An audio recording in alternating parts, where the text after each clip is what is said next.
Happy Sunday, Prestige family. Welcome back. Welcome back. What a fantastic week. We've spent a lot of time talking about PETE EDOCHIE and his family and all that. But I wanted to catch up with you and focus more on some lessons. I was just watching a PK video live session. If you don't know who PK is, that's Pastor Kingsley. I was a relationship coach, counselor, pastor, all of that. I think he's a daddy GO as well. But I'm going to lump quite a few things together here. Let's talk about dating, relationships, and marriage. In this case, I think there's a lady called Doing Diaspora. It looks like they were plugged into YouTube from Australia. I think PK has a tour going on in Australia. And so it's like a promo quick session. And she narrated quite a few Japa type of stories. If you don't know what Japa is, it's basically imported cases of imported husbands and wives. People go to the abroad and they end up in a different culture. They experience culture shock in one way, shape, form, or the other, and marriage is crumbling. So usually people don't know what to do with themselves in that case. So there's that case. I also want to respond to a comment on the last video, PETE EDOCHIE. I think it was Miriam, I'm not sure, that made the comment about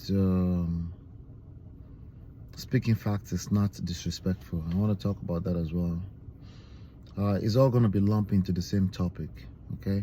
As you know, over here, I talk a lot about influence. Influence as opposed to what? Control. Right, and I'm talking about camouflaged control. Camouflaged control sometimes will come in the form of you're holding other people accountable, okay? And oftentimes you're actually right. And I know we struggle with that. How can you be right and there's something else to correct? It's not even correction like that. It's just a suggestion, just something to consider, right? As we're moving about when it comes to relationships in particular. We're not talking about your job where your paycheck is at stake, like next Friday. We're talking about just a situation where you might not see the downside effect of a choice when it comes to how you interact with other human beings. So we're talking purely relationships. So quite a few things I'm saying there, right? All right. So here's the thing, okay? Again, I was talking about PK, we're talking about PETE EDOCHIE, we're talking about PETE EDOCHIE. We can call it the EDOCHIE series at this point. But as long as I continue to have some angle of consideration, lessons, things we can take away into our own relationships, I will share, okay? But it's not a right and wrong thing, and it's absolutely okay to disagree with me, okay? But I want you to focus more on just seeing these other perspectives just as much as I'm also trying to see your perspectives, okay? First thing first, let's talk about PK. I'll talk about PETE EDOCHIE and the PETE EDOCHIE and his conduct when it comes to how to respond to the changes going on with marriage in 21st century. So PK, they had that story, they shared a story, I think they said a Kemi or something like that, imported a husband seems lazy. See, I used a very careful word, seems lazy. Kemi is ambitious, Kemi is getting the bills paid, but the guy is quite laid back. He's not taking care of his fair share. What is fair share? What Kemi thinks is fair share. What Kemi anticipated would be a fair share. Kemi is not wrong. Kemi had expectations. Just like the rest of us, most human beings, we have expectations. I always tell people the idea here is not to shut off your expectations. The idea that I'm sharing with you is to manage your expectations, right? Why? Because who knows when you're crossing the line from realistic to unrealistic expectations. What is unrealistic expectations, right? So who knows? It's case by case, right? So some people might be like, never ever pay the bills for a man. Some people might be like, where's the rest of the story? How did you end up here in the first place? You see, there are nuances to it. It's not cut dry like everything is just right there and it should be easy, like never ever do something or always do something. Unfortunately, relationships are not set up that way. All right, so that's why carbon copy paste is a problem. Okay, when you don't consider where you're pasting it, when you don't consider the context. So of course PK gave a solid answer. Personally I trust PK, Pastor Kingsley Okonkwo, to always give a solid answer because he listens. If you pay attention to him, he listens. Okay, Pastor Mildred does a good job too, but Pastor Kingsley is much better, in my opinion, in terms of listening to and then also giving room for the very simple fact that it's all speculative because we're not inside of that marriage. And he went on to say, he talked about two things. I think he talked about motivation, but more importantly, he talked about looking at the issue from a standpoint of gratitude. There's one more angle that usually, especially you ladies, would like to hear. And you struggle with this for the most part, not everyone. You struggle with this quite a lot, okay? How are we going to hold him accountable? He should not be lazy.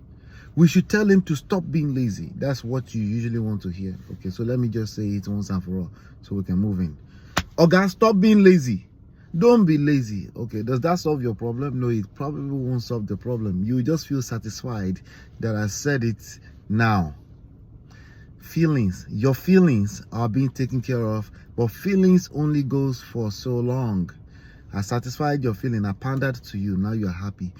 But what about lasting solutions? When you go back to that man that you married, you know? So Pastor Cleese is absolutely right. Gratitude, but if there's an angle to motivate him, sure, we will motivate him. But the key word is motivation, not accountability. I know, wait, what? What's wrong with accountability? Nothing. But if you're going to approach accountability at all, you must start with self-accountability. I tell you that all the time. And this is no different. I just want you to pay attention to that. No matter how bad you think it is, no matter how thick the problem is, when you lead with gratitude and from a place of motivation, your influence, your ability to influence, I call it seduction. Paying attention to what is it that you value about this person. Why are you in a relationship with that person in the first place? There's got to be some positive to it. And if you don't identify the positive, guess who the fingers is pointing back at? You. Just leave. If it's not that easy to leave, then go back to the first question. What is it that kept you in that relationship? Whatever that is, let's spend some more time on it and expand it out. All right, so somebody said in the comment with the PETE EDOCHIE, I think it's Miriam, I can't remember right now because I don't have my screen up, said, what is, like, what is it being, if speaking facts is not disrespectful? So if I tell you are fat because it's a fact that you are fat, right, can it come off as disrespectful or not? Oh, no, it's not disrespectful, it's just facts. Well, can it make you feel some type of way? If you feel some type of way, right, what is some type of way, can that absolutely affect your motivation level to change? We're talking relationships here always. We're not talking about dictionary. No, we're not talking about mathematics. We're talking about, if you're going to talk about mathematics and facts and statistics, and the biggest variable is not emotions, you're going to struggle in relationships. It's just life. It's not even in business place, even in your place of work, you're dealing with human beings' emotions. Sometimes they get upset, sometimes they kick you out of a cubicle, or they don't want you in their cubicle for some reason, and you're like, oh, it's just politics. What do you think politics are? Emotions. Religion, emotions. The stock market, emotions. So if you don't pay attention to these things, you will struggle, and you will still be right. Remember, facts. So I'll tell you right now, you know what's leading always? Feelings. Yeah. I tell you not to go with your feelings, but I also want you to acknowledge that people move from a place of feelings. And that's just the fact of life. And if you understand this, you'll win. You will control. You will influence friends. You will win friends. You will influence people. And people will wonder, like, He's just lucky. No, he's not just lucky. He just understands humans. So no, I would never subscribe to looking at elderlies and being disrespectful in the name of we're speaking facts. Absolutely not. Okay?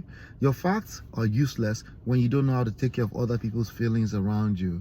It's not about pandering to their feelings. It's just understanding that you want something from that person. You better pay attention to the fact that they're a human being and they're not necessarily perfect, but they have feelings. And if you want something from them, if you don't want anything from them, you disengage them. Because when you are being disrespectful to them, other people are watching. It's not just them that will feel some type of way. It's called social cues, social intelligence. Hit the like button, share, subscribe, turn up your notifications. The links to the books and to book a free consultation session with me for your personal story is in the description box below. Check out, there's a ton of resources there. I'll see you on the next one. Happy Sunday. Bye now.